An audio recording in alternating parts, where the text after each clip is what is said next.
Hi, my name is Clancy Hayes, and I'm going to be with you at the 8th National Sunday School Conference in March. Hey, I wanted to start out by telling you how impressed I am with you that you care about discipleship, you care about the development of individuals as they follow Christ, and I just want to tell you that I think this conference is going to be an event that will help you improve your skills, and it's something that you don't want to miss. You know, if you haven't registered yet, I would just encourage you not to wait another second.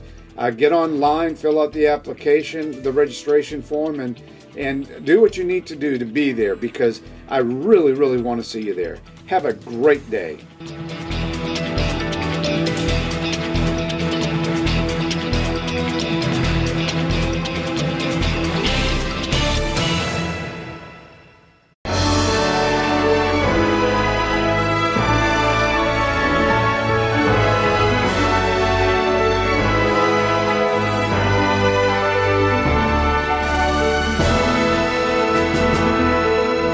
Subsídios. Lições Bíblicas Jovens. Lição 7. Eu creio no criacionismo. A paz do Senhor, meu querido professor, a paz do Senhor, minha querida professora. É um prazer estar com você mais uma vez aqui para partilharmos, dentro de alguns momentos, sobre alguns assuntos que podem ser extremamente úteis na hora de você ministrar a sua aula para a classe dos jovens. A lição de hoje, número 7, eu creio no criacionismo, é uma lição de fundamental importância para a fé cristã. Nós cremos, à luz da palavra de Deus, que Deus criou todas as coisas, tanto que nos referimos a Deus como o Deus Criador. Na lição de hoje, nós abordamos algumas questões que são trazidas geralmente por um grupo de pessoas vinculadas à ciência que alega que o criacionismo não pode ter existido porque não se pode perceber cientificamente a pessoa de Deus ou a ação sobrenatural de Deus dentro da esfera humana. Essa é uma visão extremamente particularizada da ciência, porque eles se prevalecem de determinados mecanismos próprios para dizer o que é certo e o que é errado, o que vale cientificamente e o que não vale cientificamente. São proposições puramente especulativas da ciência e que acabam tendo, de alguma forma, uma certa influência na vida dos nossos jovens, porque eles alegam que, com base na ciência, não se pode provar que Deus criou todas as coisas. Em primeiro lugar, devemos deixar claro para os nossos alunos que nós cremos pela fé, à luz da palavra de Deus, que Deus criou todas as coisas. Observe que a Bíblia não começa os seus escritos, sua apresentação da revelação divina, alegando ou questionando a existência de Deus. A Bíblia começa dizendo: no princípio criou Deus os céus e a terra. Ou seja, a Bíblia deixa claro para todos nós hoje que tudo que existe hoje foi criado por Deus. Ou seja, houve um planejamento da parte do nosso Deus para que houvesse a vida no planeta Terra. Tanto que nos primeiros momentos, nos primeiros atos de criação, Deus proporciona um ambiente adequado para que a humanidade venha a existir dentro do planeta Terra. E a seguir, Deus cria o homem, ou seja, primeiro Deus forma o ambiente em que o homem vai viver para depois criar esse homem, ok? Essa é a pressuposição que nós utilizamos a partir do texto sagrado. Quando nós vamos ler Gênesis 1 e 2, vamos ver Deus agindo dessa forma. Primeiro, ele proporciona o ambiente para depois trazer ali quem vai viver naquele ambiente. A Bíblia deixa claro que Deus criou os animais, as aves, os peixes.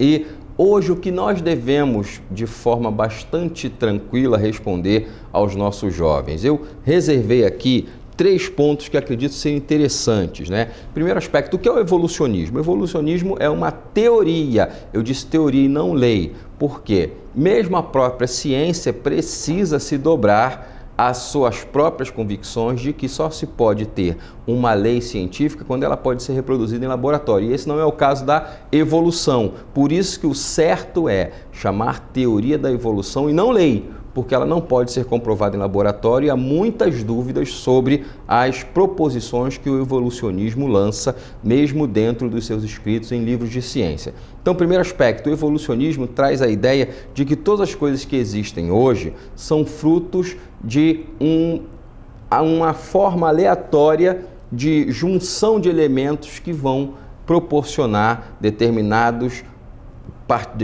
partículas de vida e coisas do gênero. E eles costumam muito falar sobre a questão do acaso. Foi o acaso que criou todas as coisas. Quando a gente analisa essa expressão acaso no latim, o a é uma parte inicial da palavra que traz a ideia de negação. E caso traz a ideia de causa. Então, a expressão acaso ao pé da letra é sem causa, traz uma ideia de aleatoriedade. Só que, quando você coloca esses mesmos elementos de forma aleatória, sendo conjugados em um determinado ambiente com as condições normais de temperatura e pressão, você não vê as proposições que a ciência costuma alegar que existem, ou seja, que a vida criou ao acaso. Na verdade, quando nós começamos a analisar como o ser humano, a constituição do ser humano, a constituição dos animais, das árvores, da atmosfera do planeta Terra, a distância entre o Sol e a Lua, a presença dos mares, tudo isso nos leva a entender que houve um planejamento prévio, ou seja, uma mente brilhante elaborou toda a estrutura em que nós vivemos para que, com base nessa elaboração, nós pudéssemos viver. E nós entendemos que essa mente brilhante, essa mão que estava movendo os elementos por trás de todas as coisas, é o próprio Deus. Foi Deus que separou a terra do mar, Deus que criou a água, Deus que fez todas as coisas. Então, todos os elementos vinculados ao que nós conhecemos hoje foram feitos pelo próprio Deus. Uma outra observação. O evolucionismo alega que seres que passam por mutações são necessariamente mais fortes do que outros seres. Isso seria verdade? Claro que não. Um peixe, por exemplo, que desenvolve um pulmão, ele naturalmente vai morrer afogado. Por quê? Porque ele não vai conseguir chegar à Terra para proceder ali à existência, à continuidade da sua existência.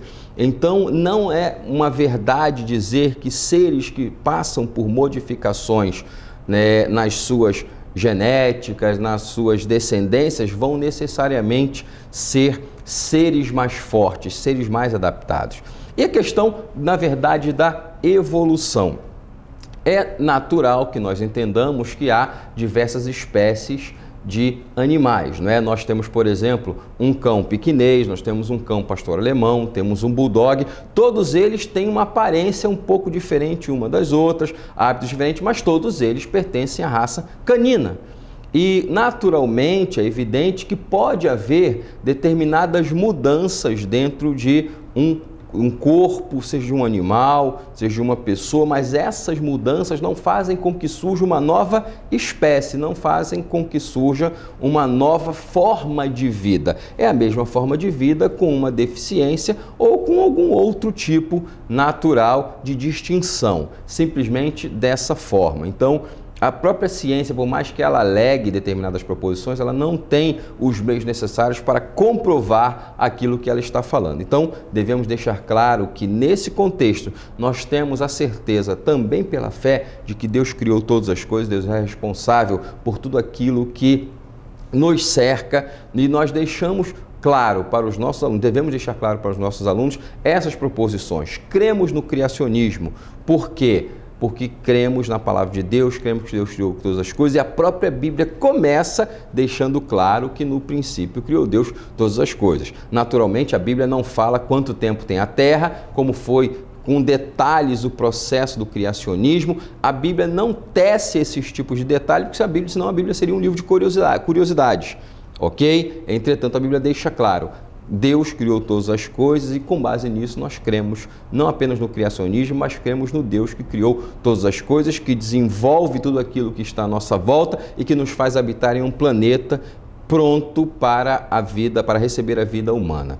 Que Deus possa abençoar grandemente a sua aula neste próximo domingo, que você seja uma bênção na vida dos seus alunos. Deus abençoe você. CPAD, 75 anos. A editora da Escola Dominical.